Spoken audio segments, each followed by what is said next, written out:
자, 여러분 안녕. 이번 두 번째 시간 10페이지를 펴주시고 다 같이 돌자 동네 한 바퀴를 배우도록 하겠습니다. 자, 단원 목표로는 자신과 생활 공간의 단계를 탐색하여 보고 쾌적한 환경을 모색할 수가 있다.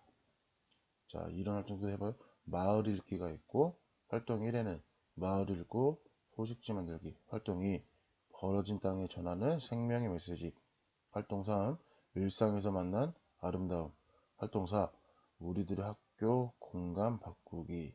이렇게 네 가지 활동이 있습니다. 자, 이렇게 학습 단계 같은 경우에는 원래 이렇게 진행을 조금씩 해줘야 되는데 아무래도 온라인이다 보니 이것들은 읽어보기만 하면 됩니다. 학습 단계들은. 자, 학습 목표.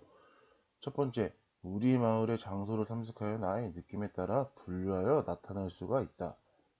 2. 우리 마을에 대한 느낌을 친구들과 비교하여 마을에 대한 생각을 새롭게 정리할 수가 있다. 이렇게 학습 목표를 알고 있으면 됩니다.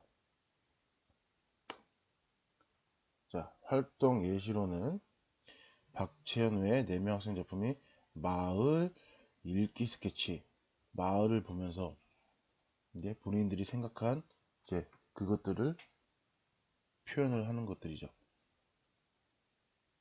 자, 요 같은 경우에는 입체적으로 표현한 것들입니다. 그림을 그리고 나서 입체로 표현한 것들입니다. 자, 마을을 읽고 소식지 만들기. 자, 이거는 기자가 되어서 우리 마을의 모습을 생생하게 탐방해 보자입니다. 첫 번째, 우리가 사는 동네의 문화를 체험하고 다양한 이야기를 발견할 수가 있다. 두 번째, 이미지의 다양한 전달 방식을 이해하고 내가 찾은 이야기를 잡지 형식을 빌려 표현할 수가 있다. 이 같은 경우에도 우리가 진행을 해야 되지만 그냥 자료 있는 걸로만 보고 넘어가도록 하겠습니다. 자, 홍도희 학생 작품의 내 맘대로 종이에 수채, 물감, 사진 같은 것들을 찍어서 본인의 느낌대로 이렇게 표현한 겁니다. 이제 50년 후에는 어떤 느낌이 변했는지도 이렇게 표현을 해줬고, 김도현 학생도 꽃피는 날 본인이 산책을 하면서 이런 것들 자연의 환경에 대한 것들을 사진을 찍어 가지고 표현한 작품들입니다. 자, 버려진 땅에 전하는 생명의 메시지.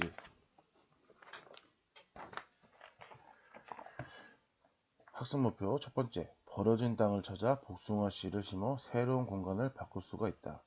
두 번째, 봉숭아 꽃과 잎을 따서 손톱에 물을 들이는 활동을 하여 자연 염색 체험을 할 수가 있다. 같은 경우에도 학습 단계는 이런 식으로 넘어가는 걸 알고 있으면 됩니다. 자, 이런 식으로 본인들이 심어가지고 팻말을 다 선택을 해서 직접 하는 겁니다. 게릴라 가드닝이란 도심 속 버려진 땅이나 틈, 소외된 곳을 누구나 향유할 수 있는 꽃밭을 만들고 생명력 넘치는 공간으로 바꾸는 친환경적 활동이다. 영국에서 시작되어 전 세계적으로 확산되면서 이웃과 협력하고 소통하는 하나의 방법으로 자리를 잡았습니다. 자, 일상에서 만난 아름다움. 학습 목표로는 일상에서 아름다움이나 감동을 느꼈던 모습을 사진을 찍어 SNS에 공유할 수가 있고, 두 번째, 일상에서 찍은 사진이 SNS에 전달되는 방식을 이해하고 활용할 수가 있습니다. 자, 본인이 느꼈던 것들을 SNS에다 올린 겁니다. 신담비 학생은 이런 식으로 본인이 느꼈던 것들은 찍어가지고 이제 SNS에다 올린 사진입니다. 오이 모양인데 카멜레온 꼬리 같이 생겼다고 해서 직접 찍어서 올린 거고, 이 두 번째 사진은 비우는 밥. 이제 이 비우는 밥이 아니네요. 비오는 밤이네요. 밤. 비오는 밤에 간판들로 색의 조화를 거치게 되는 빛 합쳐져서 정말 아름다운 사진을 라고 생각이 돼서 표현을 한 것 같습니다. 자, 우리들의 학교 공간 바꾸기. 자, 이 같은 경우에는 우리가 학교가 좀 뭐 오래됐거나 금이가 있거나 부셔져 있거나 이런 것들을 좀 본인들이 벽화하듯이 이렇게 표현하는 그런 겁니다. 자, 학교에 상막하거나 친근한 공간이 구성되는에게 어떠한 영향을 주는지 탐색할 수가 있고, 두 번째, 이미지의 다양한 전달 방식을 이해하고 다양한 이미지를 활용하여 학교의 삭막한 공간을 개선할 수가 있다. 세 번째, 학교 공간을 재치 있는 공간으로 바꾸는 활동에 적합한 표현 매체를 선택하여 활용할 수가 있습니다. 자, 이런 식으로 에어컨 실외기에 둥근 부분에 자전거를 연상을 하게끔 하고 유쾌하게 원더우먼을 표현을 했습니다. 자, 이거는 에어컨 실외기 모양에서 우주선을 연상하여 우주를 표현했다고 합니다. 그리고 요거는 담장에 그림을 그려 상막한 다음에 표현해준 이런 것들을 벽화라고 합니다. 벽화. 그리고 요거는 깨진 도로에 착시 효과를 내는 바닷속 그림을 그려 즐거움을 더했습니다. 이 같은 경우에도 한번 알아보고 다 같이 진행할 수 있으면 진행해 보는 걸로 하겠습니다. 자, 공간 재해석하기. 테이프를 이용해서 학교 안에 새로운 활력을 불어 넣어보자. 공간의 구조와 이미 설치된 시설물을 충분히 활용하고 그 형태에서 연상하여 표현하는 것이 좋습니다. 또한 공공장소의 미관을 해치지 않도록 충분히 생각하고 협력하여 진행해 봅시다. 이 같은 경우에도 막 복잡하고 막 좀 뭐하고 막 그런 식으로 진행하는 것보다 단순하지만 이것들이 의미가 있는 것들을 표현을 해주면은 정말 학교에 꾸미는 것도 공간에다가 꾸미는 것도 좋다고 생각이 듭니다. 선생님은. 자, 도시 재생과 미술의 역할.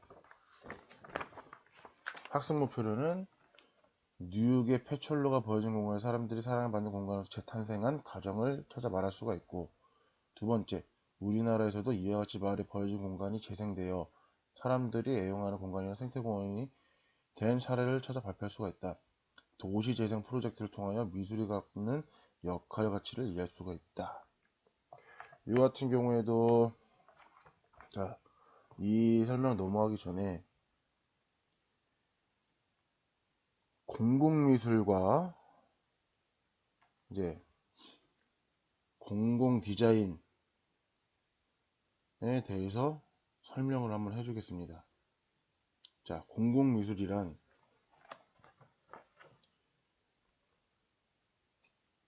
간단하게 설명을 하면은 예술가와 지역 사람들의 참여로 공공의 공간을 아름답고 의미 있게 만드는 미술 활동을 말하고, 공공미술은 조형물을 만드는데 그치지 않고 미술을 통해 지역의 소통과 의식 형성에 영향을 미친다라고 알고 있으면 됩니다. 자, 이거를 풀어서 얘기를 하자면 공공미술은 도시의 공원에 있는 환경 조각이나 벽화 등이 이에 해당됩니다. 이 용어는 영국의 존 윌렛이 1967년 그 도시성 미술 아트 인 어 시티에서 처음 사용한 것으로 알려져 있고, 그는 아트 디렉터와 화상, 큐레이터, 평론가, 수집가 등 소수 전문가들의 예술적 향유가 일반 대중의 미감을 대변하는 것처럼 만들어 소수의 행위를 정당화시킨다는 비판적 시각을 가지고 일반인들의 정서에 개입하는 미술 개념으로서의 공공미술을 고안하였습니다. 자, 일반 대중에게 공개된 장소에 설치, 전시되는 작품을 지칭하는 것이 일반적이고, 지정된 장소에 설치 미술이나 장소 자체를 위한 디자인 등으로 포함합니다.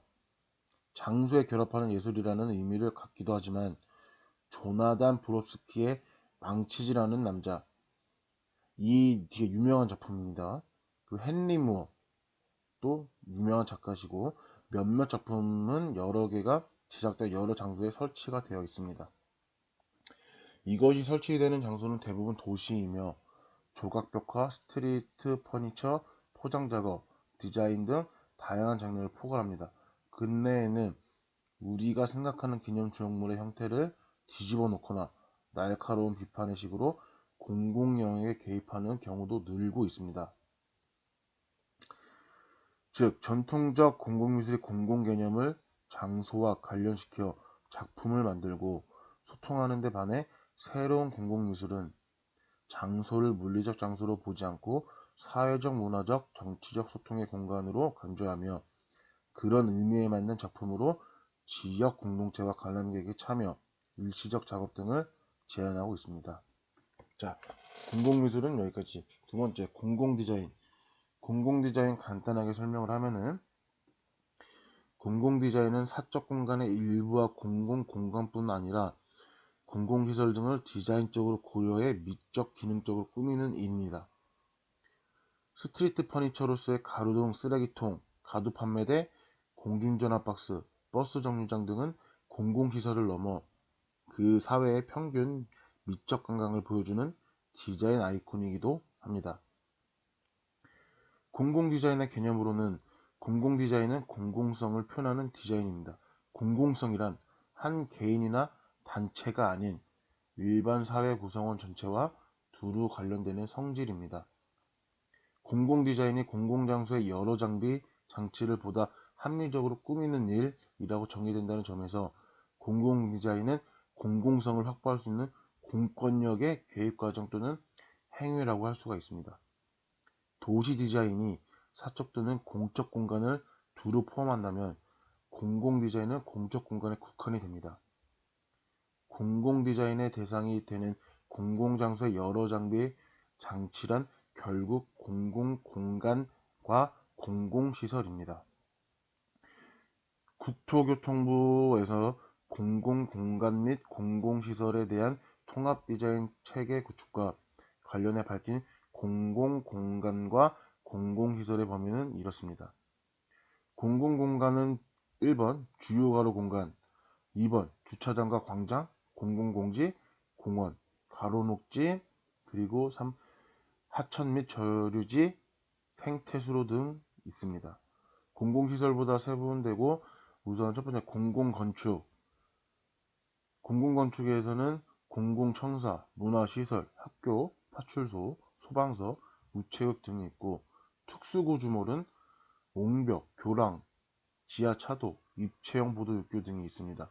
세 번째 5개가로 시설로 나눕니다.